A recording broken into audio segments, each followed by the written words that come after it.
پرویز مشرف کی زندگی تنازعات سے بھری ہوئی ہے. آج وہ انتقال تو کر چکے ہیں، لیکن کسی ظالم کے نے جو ظلم کیے ہیں ان کو بھی یاد رکھنا چاہیے. اور کسی کو مرنے کے بعد برا تو نہیں کہنا، اچھا تو نہیں لگتا، لیکن وہ ظالم جس کی وجہ سے ایک بڑی تعداد میں مظلوم پیدا ہوئے ہوں، مظلوم بنے ہوں، ظلم ہوا ہو، اور اس کی وجہ سے ملک کو نقصان پہنچا ہو، دین کو دھچکے لگے ہوں، اس کے ظلم کو ضرور بتانا چاہیے تاکہ عبرت ہو مزید ظالموں کے لیے.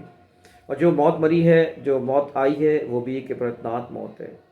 اور 5 فروری جو کہ ایک کشمیر ڈے منایا جاتا ہے، کشمیر کو بھی نقصان پہنچایا، اس کی کوس کو.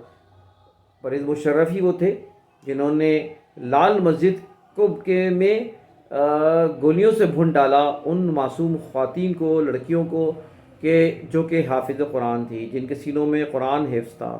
ان نوجوانوں کو، ان لوگوں کو بھون ڈالا کہ جو کہ حافظ قرآن کہلاتے ہیں. حالانکہ مسئلہ تو حل ہو چکا تھا، اتنا بڑا مسئلہ نہیں تھا، مسئلہ تو حل بھی ہو چکا تھا اور حل ہو جاتا، لیکن بس وہ ریٹ قائم کرنی تھی. کچھ لوگوں، کچھ ممالک کو، کچھ آقاؤں کو خوش کرنا تھا، اس لیے لال مسجد کا واقعہ دہرایا گیا. اور لال مسجد کے واقعے کے بعد آپ دیکھیں پاکستان آج تک چین سے نہیں بیٹھا. اس سے پہلے کبھی نہیں ہوتا تھا کہ دھماکے ہو رہے ہیں یہاں پر، جو ہے نا بام بلاسٹ ہو رہے ہیں، لیکن اس کے بعد سے یہ سلسلہ جاری رہا.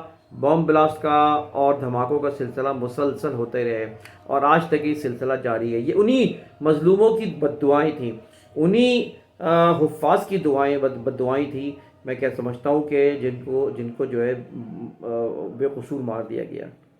پھر کبھی میں دیکھتا ہوں کہ لسانی جماعتوں کو اٹھایا گیا، ایم کیو ایم، اے این پی اور بھی لسانی تنظیمیں، جو کہ ثابت ہوا جنہوں نے نقصان پہنچایا، شہر کو نقصان پہنچایا، پاکستان کو نقصان پہنچایا، لیکن ان کو جو ہے وہ پالا گیا، ان کو کندھا فراہم کیا. 12 مئی کا واقعہ نہیں بھول سکتے ہیں پرویز مشرف کے ساتھ، کہ جنہوں نے مکہ دکھایا اور کہا کہ دیکھو قوت مکے کی، اور شہر میں، کراچی میں چھوڑ دیا آزاد ان لسانی جماعتوں کو، غندوں کو، اور اس کے بعد خون کی ندیاں بہائی گئیں کراچی میں. مجھے یاد ہے کہ وہ کس طرح بلوچستان میں اقدامات کیے اور بگٹی کو مارا. جو آج تک وہ نفرت جو ہے بلوچوں میں موجود ہے، اور آج بھی بلوچستان کو علیحدگی کی باتیں کر رہے ہوتے ہیں، اور علیحدگی پسندوں کو اس کا فائدہ ہوا اور وہ مضبوط ہوئے. مجھے آج بھی یاد ہے کہ ڈاکٹر عافیہ صدیقی، جو کہ پرویز مشرف نے اٹھایا، اور مشرف نے اس کو ایکسیپٹ کیا، اور مشرف نے اپنی کتاب میں لکھا بھی کہ ڈاکٹر عافیہ سمیت کئی لوگوں کو اس نے ڈالرز کے عوض بیچا امریکہ کو. افسوس کی بات ہے آج ڈاکٹر عافیہ پاکستان آج تک نہیں آ سکی. پرویز مشرف کا یہ قدم لوگوں کو یاد رہے گا جب اس نے ڈاکٹر عافیہ اور اس کے بچوں کو اٹھوایا اور ایک ظلم ڈھایا. آج مجھے یاد آتا ہے کہ یہی پرویز مشرف کہ جنہوں نے اسلامی قوانین کے خلاف کچھ اقدامات بھی کیے فاشی اور یانی کے حوالے سے، اور وہ بھی پرویز مشرف کا ایک قصور رہا. کارگل کا متنازع واقعہ، جہاں پہ وہ غلط وقت پہ غلط طریقے سے انہوں نے قدم اٹھایا، کئی فوجیوں کو نقصان پہنچا، کئی جانیں گئیں اور ہاتھ کچھ نہیں آیا. آئین کو توڑنے کا قصور جانتے ہیں، جس کی وجہ سے سزائے موت سنائی گئی.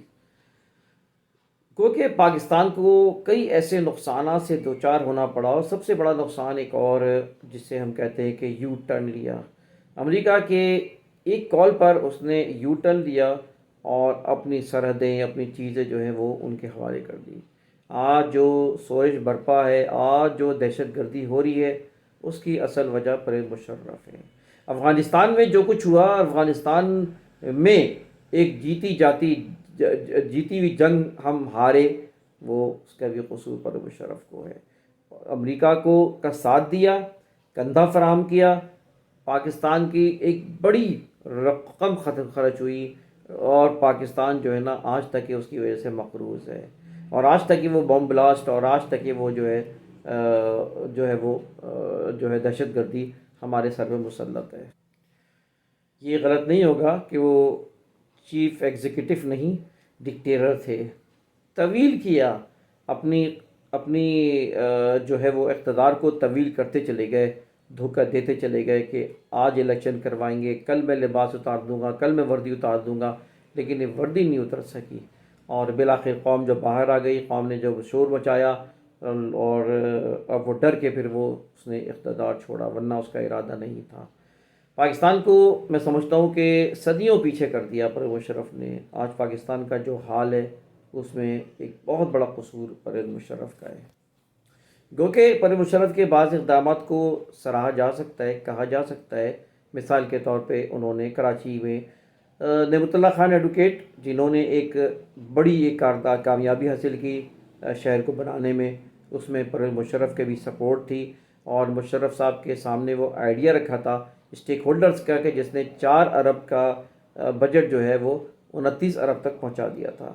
یہ اسٹیک ہولڈرز کے پی ٹی اور اس طرح کی جو زمینوں پہ پاکستان کراچی کے اندر ہے، پرویز مشرف نے ہی ان کو ڈنڈا دے کے اور زور دے کر اور باور کرا کے وہ پیسہ نکلوایا، اربوں کی تعداد، اربوں روپے، جس کی وجہ سے شہر بنا۔ انڈیا میں بھی اچھے مقدمات کا مقابلہ کیا، ایڈریس کیا اور بولڈلی جواب دیا، اور وہ شخص گھبراتا نہیں تھا۔ یہ بات ہے، لیڈرشپ تھی اس کے اندر کہ بات کرتے ہوئے گھبراتا نہیں تھا۔ لیکن وہ جتنی بھی اگر خوبیاں دیکھی جائیں تو وہ اتنی نہیں ہیں، جو خامیوں کا پلڑا وہ بہت بھاری ہے۔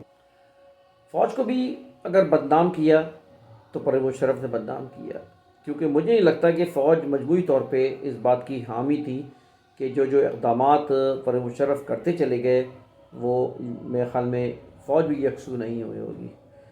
تو یہ اس طرح کے بہت سارے معاملات ہیں جس کی وجہ سے ہم سمجھتے ہیں کہ پرویز مشرف متنازع شخصیت ہے، اور اللہ تعالیٰ جو ہے، میں کیا کہوں، مطلب دعا بھی ان کے حق میں کریں نہ کریں، علماء بتائیں گے کہ ان کے حق میں دعا کرنے چاہیے نہیں چاہیے، کیونکہ قرآن کی آیات اور احادیث سے تو بہت چیزیں ایسی لگتی ہیں کہ جس میں ایسے شخص جس نے جو نقصان پہنچایا تو اس کو تو اس کی بخشش کی دعا کرنا بھی صحیح نہیں ہے۔